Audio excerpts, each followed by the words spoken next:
Қадірлі аталар мен апалар, құрметті отандастар, бүгін мен сіздерге жалғыз тұратын зейнеткерлердің құқықтары туралы өте маңызды әңгіме айтамын. Балаларыңыз Астанада, Алматыда, шетелде ме? Жұбайыңыз бұрын қайтыс болды ма? Өзіңіз үйде жалғыз отырасыз ба? Дүкенге өзіңіз барасыз, дәрі-дәрмекті өзіңіз аласыз, қыста отын, көмір, жазда су, қажеттіліктер бәрі өз мойныңызда ма? Білесіз бе, мемлекет Қазақстан Республикасы сіздерге жалғыз тұратын зейнеткерлерге заң бойынша көмек көрсетуге міндетті. Тегін әлеуметтік қызметкер аптасына 2-3 рет келе алады. Тегін тамақ жеткізу ұйымдастыруға болады. Кішігірім коммуналдық жөндеу, санаторий жолдамасы, арнайы әлеуметтік орталықтар, мемлекеттік жалға берілетін тұрғын үй бәрі заңмен бекітілген. Қазақстанда 600 мыңнан астам жалғыз тұратын зейнеткер бар, бірақ олардың көбі бұл бағдарламалар туралы білмейді. Әкімдіктер жарнамаламайды, әлеуметтік қызметкерлер жеткіліксіз, ал жалғыз тұратын апа-аталар үндемейді, сұрамайды, қысылады. Осы видеода мен сіздерге 5 негізгі мемлекеттік көмек түрін ашамын. Тегін үйде күтім қызметі, арнайы әлеуметтік орталықтар, нысаналы әлеуметтік көмек, тегін тамақ жеткізу, мемлекеттік тұрғын үй, әрқайсына кімге тиесілі, қандай құжаттар бас тартса не істеу. Видеоны соңына дейін қараңыз, өз ата-анаңызға, жалғыз тұратын көршіңізге, туысыңызға жіберіңіз. Бұл ақпарат олардың өмірін жеңілдетеді, кейде құтқаруы мүмкін. Қадірлі аталар мен апалар, жалғыз тұратын зейнеткерлердің ауыр тағдырын мен жақсы білемін. Күйеуіңіз немесе әйеліңіз қайтыс болғалы жыл, 10 жыл, 20 жыл, балаларыңыз өсті, қалаға кетті, өз отбасын құрды, немерелеріңіз үлкейді, жылына 1-2 рет ғана келеді. Сіз үйде жалғыз отырсыз. Күн сайын таңертең тұрасыз, шай қайнатасыз, күнделікті істерді атқарасыз. Дүкенге барасыз, оған дейін 3 шақырым жүргіңіз келеді. Жолда тайып қалудан қорқасыз, қыста аяз жастайды. Дәрі алуға емханаға барасыз, автобус қашықта, такси қымбат. Орып қалсаңыз ешкім байқамайды, жылап та ешкім естімейді. Маған жазған бір 78 жастағы апа айтты, ол Алматы облысынан, ауылда жалғыз тұрады, ол Астанада. Ол бір күні жүрегі ауырып түсіп қалды, үйде ешкім жоқ, әрең телефонды тапты, жедел жәрдемге қоңырау шалды. Жедел жәрдем ауылға 1 сағат келді, алыс шалғай жер. Соны күту ішінде дәрменсіздіктен өлерімен болды. Ауруханада 3 апта жатты. Кейін әкімдікке бардым, айтты, сіз өзі қызмет көрсету шектеулі, сізге тегін әлеуметтік қызметкер бөлінеді екен. Қызметкер аптасына 3 рет келеді, тамақ жеткізеді, дәрі әкеледі, дүкен, дәрігерге апарады. Ол апа, егер мен бұл туралы бұрын білсем, жүрегім сондай жағдайда, сол ауыр жағдайға түспес еді, деді. Тағы бір ата жазды, 82 жас, Қызылорда ауылында жалғыз, пәтерде газ плитасы ескі, кейде газ ағады, қауіпті. Ол Ақшоу ауданында білмей жүрдім. Ал әкімдіктен жалғыз тұратын қарияларға коммуналдық қауіпсіздік жөндеу бағдарламасы бар, ол туралы естімеген. Аудан әкімдігіне бардым, өтініш жаздым. 2 аптадан кейін бригада келіп, плитаны ауыстырды, газ құбырын тексерді, тегін жасалды. Ол ата, мен осыған дейін әр түнде қорқумен жаттым, енді жайлы ұйықтаймын, деді. Тағы бір хат Шығыс Қазақстан облысынан келді. Апа 74 жаста, күйеуі 3 жыл бұрын қайтыс болған, балалары. Біреуі Германияда, біреуі Нұр-Сұлтанда. Ай сайын телефон арқылы тілдеседі, жылына 1 рет келіп кетеді. Қыста үй салқын, қарды тазалайтын адам жоқ, дүкен 3 шақырым жерде. Ол әкімдіктен үйде күтім қызметін рәсімдеді. Әлеуметтік қызметкер апта сайын 2-3 рет келіп, қажеттіні тындыратын болды. Менің өмірім тез арада жылыды. Мен ендіге шейін жалғыз өлетіндей сезімде жүредім. Енді әр күн адам даусын естиді, деп жазды. Тағы бір жағдай, Қарағанды қаласынан 81 жастағы ата, бір өзі пәтерде жүрек ауру бар, инсульттен кейін сол жағы әлсіреген. Тамақ дайындау қиын, әлеуметтік қызметкер күн сайын келіп, тамақ пісіреді, жинайды, медициналық бақылауға ертіп барады, бәрі тегін. Балалары Алматыда ай сайын ақша жіберіп тұрады, бірақ күнделікті күтім мемлекеттік жүйе жасап жатыр. Ата, мен осылай екенін білген күнге дейін өз балама ғана сеніп, оған ғана артпалық болып жатырмын деп сезінетін едім. Енді Қазақстан менің үлкен отбасым екенін түсіндім, деп жазды. Пікірлерге жазыңыз, сіз жалғыз тұрасыз ба, әлде ата-анаңыз жалғыз ба? Қандай көмек керек? Қай аймақта тұрасыз? Мен әрбір жауапты оқимын, жеке кеңес беремін, жиі қайталанатын жағдайларды талдап беремін. Достар, егер сіз біздің арнаға әлі жазылмаған болсаңыз, қазір жазылыңыз, қоңырауды басыңыз, лайк қойыңыз. Жалғыз тұратын зейнеткерлер ең осал, ең қорғансыз топ. Олардың құқықтары заңда бекітілген, бірақ іс жүзінде іске асыру нашар. Біздің арна осы олқылықты толтыру, әр зейнеткерге өз құқығын түсіндіру бағытында жұмыс істейді. Мен заңгер Бекзатұлы Арман, сіздердің қорғаушыңыз. Видеоны жалғыз тұратын ата-анаңызға, көрші апа-аталарға, ауылдағы туыстарыңызға міндетті түрде жіберіңіз. Кейде бір бейнероликтің өзі бір адамның тағдырын өзгертуі мүмкін. Ал енді тарихқа көз тастайық. Кеңес одағы кезіндегі ауыл мен қала ұжымдық тұрмыс. Зейнеткер еш уақытта жалғыз қалмайтын, көршілер көмектесетін, ауыл кеңесі қадағалайтын, денсаулыққа қатысты көмек бригадалары болатын. Жалғыздық ол кезде көптеген қариялар үшін жұмысты қиындатпайтын әлеуметтік мәселе еді.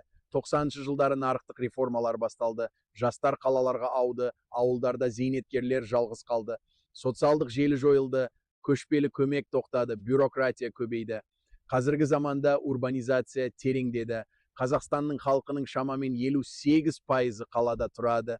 Ауылдарда негізінен қариялар қалды. Балалар Астана, Алматы, Шымкентте, шетелде жұмыс істейді, ата-аналарын ауылда қалдырады. Мемлекет бұл проблеманы біледі. Әлеуметтік кодексте, халық денсаулығы кодексінде, тұрғын үй заңында жалғыз тұратын зейнеткерлерге қатысты арнайы баптар, жеңілдіктер, қызметтер бекітілген. Бірақ жүзеге асыру әкімдіктер тарапынан, әлеуметтік бөлімдер тарапынан әртүрлі. Кейбір өңірлерде жақсы, кейбірінде өте нашар, ақпараттық бөлуде аз, жарнама жоқ, жалғыз тұратын зейнеткер өзі білмей отырады. Біздің мақсат бұл олқылықты жою, әр адамға құқығын айту. Статистикаға жүгінсек, Қазақстан Республикасында 65 жастан асқан азаматтардың саны 2 миллионнан асады. Оның 300-ден артық мың жалғыз, жар жолдасы жоқ, отбасысыз өмір сүреді. Бұл халықтың бір бөлігін қорғау ұлттық басым мақсат. Әлеуметтік кодекстің 126 бабы, 127 бабы, 133 бабы осы топқа арналған. Әр баптың қолданылу тәртібін үкіметтің қаулылары айқындайды. Жалғыз тұратын зейнеткердің құқықтарын шектеу, заңсыз мемлекеттің бюджеттік міндеттерін сылтау етіп, жалғызырақ қалған адамға жеңілдік бермеу, прокурорлық қадағалау мен сот практикасы арқылы көтеріледі. Енді заңның мәніне көшейік. Жалғыз тұратын зейнеткерлерге арналған мемлекеттік көмектің 5 негізгі түрі. Бірінші көмек тегін үйде күтім көрсету қызметі. Әлеуметтік кодекстің тиісті баптары бойынша жалғыз тұратын, өзіне өзі қызмет көрсету қабілеті шектеулі зейнеткерлерге бюджет есебінен тегін әлеуметтік қызметкер бөлінеді. Қызметкер аптасына 2-3-4 рет келіп, дүкеннен азық-түлік әкеледі, дәрі-дәрмек алып келеді, үйді жинайды, тамақ дайындауға көмектеседі, дәрігерге ертіп апарады, қажет болса, тағы да қажетті шаралар. Бұл қызмет толық тегін, зейнеткер 1 теңге де төлемейді. Өтініш арқылы ЦОН немесе әкімдіктің әлеуметтік бөлімінде рәсімделеді. Екінші көмек арнайы әлеуметтік қызметтер орталығы, яғни интернат немесе пансионат. Өзіне өзі толық қызмет көрсете алмайтын ауыр науқас, отбасысыз қалған зейнеткерлерге арнайы мекемеде тегін тұру, тамақтану, медициналық бақылау, толық мемлекеттік қамтамасыз ету. Мұны қаламайтын жеке үйінде тұрғысы келетіндерге бірінші түрдегі үйде күтім қызметі.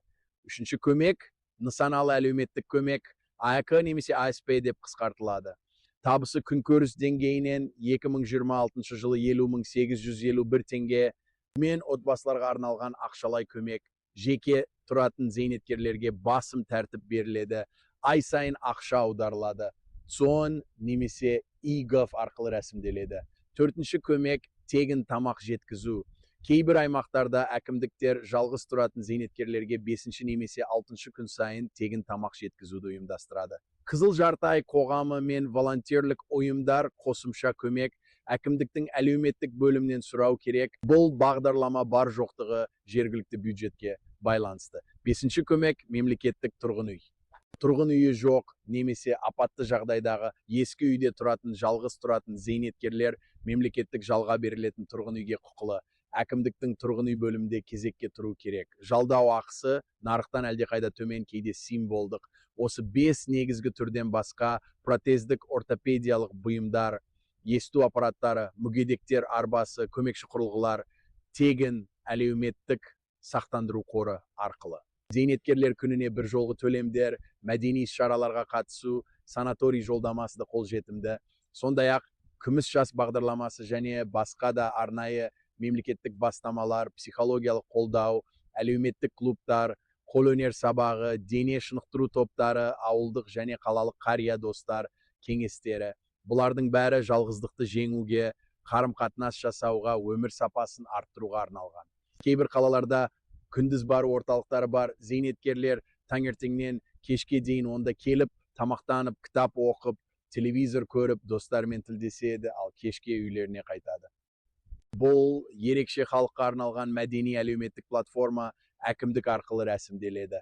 Сондықтан сіздің қалаңызда бұл орталық бар жоқтығын әкімдіктен сұраңыз. Ал енді қадамдық нұсқаулыққа көшейік. Бірінші қадам тұрғылықты жеріңіздегі әкімдіктің әлеуметтік бөліміне хабарласыңыз. 109 анықтамалық қызметке қоңырау шалып, әкімдік телефонын алыңыз. Немесе әкімдіктің сайтынан, Facebook парақшасынан таба аласыз. Әлеуметтік бөлімге қоңырау шалып, мен жалғыз тұратын зейнеткермін, жасым соншаншы, менің отбасым жоқ, балаларым басқа қалада, маған қандай мемлекеттік көмек тиесілі деп сұраңыз. Толық тізімді жазып алыңыз. Екінші қадам үйде күтім қызметін рәсімдеңіз. Сон немесе әкімдіктің әлеуметтік бөліміне жеке барыңыз. Қажетті құжаттар, жеке куәлік, тұрғылықты жер туралы анықтама, дәрігердің қорытындысы. Өзіне өзі қызмет көрсету қабілетінің шектеулігі туралы медициналық анықтама, табыс туралы анықтама. Өтінішті толтырасыз, 10 күн ішінде комиссия шешім қабылдайды, қызметкер тағайындалады. Үшінші қадам IAKK, яғни нысаналы әлеуметтік көмекке өтініш беріңіз. Сон арқылы немесе egov.kz арқылы. Табысыңыздың күнкөріс деңгейінен төмен екенін дәлелдейтін құжаттар, зейнетақы анықтамасы, басқа табыс жоқтығы туралы анықтама, тұрғылықты жер туралы анықтама, шешім 10 жұмыс күні ішінде. Төртінші қадам қосымша көмекті жазбаша сұраңыз. Тегін тамақ жеткізу, кішігірім жөндеу, санаторий жолдамасы, мүгедектерге арналған бұйымдар, әкімдіктің әлеуметтік бөліміне жазбаша өтініш 2 данада. Бір данасы мөртабан мен өзіңізге бір бөлімде қалады. Жауап 15 жұмыс күні ішінде. Бас тартса жазбаша бас тартуды сұраңыз. 5-ші қадам бас тартылса шағымданыңыз. Облыстық немесе қалалық әкімдіктің жоғарғы сатысына жазбаша шағым. Прокуратураға шағым әлеуметтік құқықтардың бұзылуы, азаматтың қорғансыздық жағдайы. 1411 әлеуметтік қорғау мәселелері бойынша республикалық горячая линия тәулік бойы, сондай-ақ 1409 медициналық мәселелер бойынша. Сонымен қатар омбудсманға адам құқықтары жөніндегі уәкілге жүгінуге құқығыңыз бар. 6-шы қадам ретінде сотқа жүгіну әкімшілік істер бойынша, бірақ көбіне сотқа жеткізбей, шағым арқылы мәселе шешіледі. 7-ші қадам отбасыңыздан, туыстарыңыздан жағынан қолдау сұраңыз. Кейде жалғыз тұратын апа, аталар балаларына айтуға ұялады. Маған ауыр, көмектесіңдерші демейді. Ал бұл үйде жалғыз өлуден жеңіл. Балаларыңызды, немерелеріңізді шақырыңыз, бұл видеоны жіберіңіз, бірге әкімдікке барыңыз. Цифрлық дүние дамыды. WhatsApp, Zoom, FaceTime, мыңдаған шақырым жердегі балаңызбен күнделікті тілдесуге мүмкіндік береді.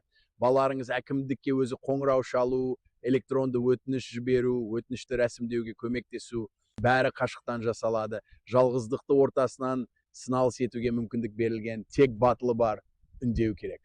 Қадірлі аталар мен апалар, құрметті отандастар, бүгін біз жалғыз тұратын зейнеткерлерге арналған мемлекеттік көмектің толық жүйесін талдадық. Қорытындылайық. Біріншіден, тегін үйде күтім қызметі. Әлеуметтік қызметкер аптасына бірнеше рет дүкен, дәрі, үй жұмысы, дәрігер, бәрі тегін. Екіншіден, арнайы әлеуметтік орталықтар. Өзіне өзі қызмет көрсете алмайтындарға тегін тұру, тамақ, медицина. Үшіншіден, ай сайын ақшалай көмек. Бұсы төмен жалғыз тұратын зейнеткерлерге. Төртіншіден, тегін тамақ жеткізу, кішігірім коммуналдық жөндеу, санаторий жолдамасы, қосымша қызметтер. Бесіншіден, мемлекеттік жалға берілетін тұрғын үй мәселесі бар жалғыз тұратын зейнеткерлерге. Мен сіздерден сұрайын, сіз жалғыз тұрасыз ба? Ата-анаңыз жалғыз ба? Қай ауылда, қай қалада, қандай көмек керек, қандайын алдыңыз, қандайынан бас тартты. Пікірлерге жазыңыз, мен әрбірін оқимын, жеке кеңес беремін, қажет жерінде видеода талдаймын. Бұл видеоны ауылдағы жалғыз тұратын ата-анаңызға, қалаңыздағы жалғыз тұратын көршіге, достарыңыздың ата-анасына міндетті түрде жіберіңіз. Бір видео, бір телефон қоңырауы, бір әкімдікке бару, олардың өмірін жеңілдетеді, жүректі жылытады, кейде тура өмірін құтқарады. Лайк, жазылу, қоңырау ең қарапайым қадамдар, бірақ олардың арқасында ақпарат таралады. Көптеген адам заңды құқығын біледі. Есте сақтаңыз, жалғыздық ауыр сезім, бірақ ол сізді заңсыз, қорғансыз етпейді. Мемлекет сіздің жаныңызда, заң сіздің қалқаңыз. Мен сіздің заңгеріңізбін. Жалғыздық сезімі ауыр жүк, бірақ сіз өмірде бір өзіңіз емессіз. Айналаңызда көршілер, достар, волонтерлер, әлеуметтік қызметкерлер, дәрігерлер, әкім, заңгерлер, прокурорлар, депутаттар, мемлекеттік органдар осы жүйенің ықпалымен сіздің әрбір күніңіз қорғалған. Тек бірінші қадам жасау керек, бір қоңырау, бір өтініш, бір келіс. Планын мемлекет пен қоғамдық ұйымдар жүзеге асырады. Сіздер жалғыз емессіздер, біз сіздің жаныңыздамыз, сіздің құқығыңыз үшін жанамыз. Мен сіздің заңгеріңіз Бекзат Ларман, әрдайым сіздің жағыңыздамын. Келесі видеода кездескенше аман, сау болыңыздар, жылы болыңыздар, қорғалған болыңыздар. Сіз жалғыз емессіз, бәріміз бір-бірімізге керекпіз.